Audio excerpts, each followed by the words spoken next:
Flipping his kayak on the spot is no problem for Andy Hill. And just wait until he gets onto an 8-foot wave here at Sturgeon Falls. It's the best feeling in the world. It's kind of like floating. You get on a wave and you see why surfers travel around all around the coast and surf for that's their whole life. They become surf bums. It's a similar feeling. We have the best, slowest, and some of the smoothest waves I've ever been on. I've been around, been to Ottawa and to Africa and kayaking a bit, and so these are still some of the top waves I've ever been on.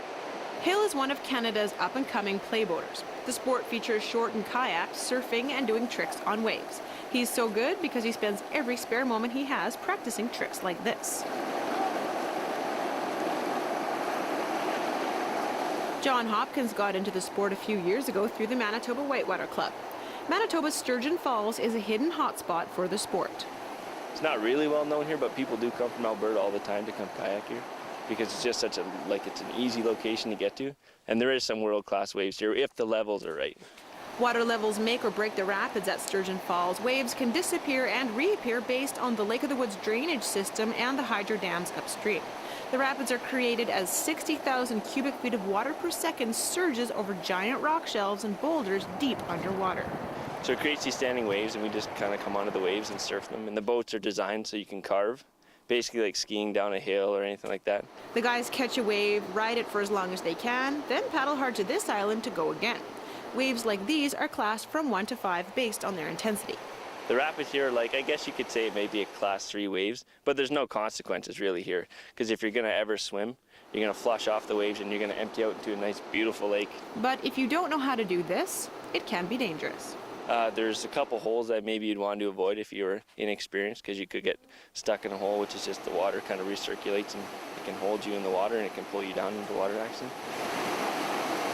Learning the waves is a big part of the sport, and there's 10 to 12 surfable waves at Sturgeon. With names like Big Mouth, Slideshow, and Chameleon, these waves come with their own challenges. Some waves are better for gentle surfing, others are better for tricks. Basically, you have two different kinds of moves. You have ones on waves. So a wave is like an ocean wave where it's standing and you can slide down the wave and use the speed as you're going down the wave to bounce, and you bounce yourself into the air.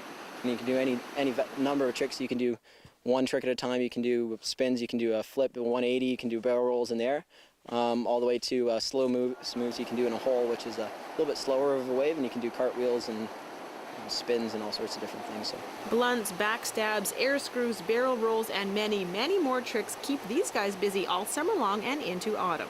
I just forget about everything else. You're just sitting on the wave and you're thinking about what you're going to do next, especially on a day like today. There's no wind, where the water's just glass, and it's just beautiful. You can get the spray off your kayak and you see the sun glisten off. It's pretty beautiful out there.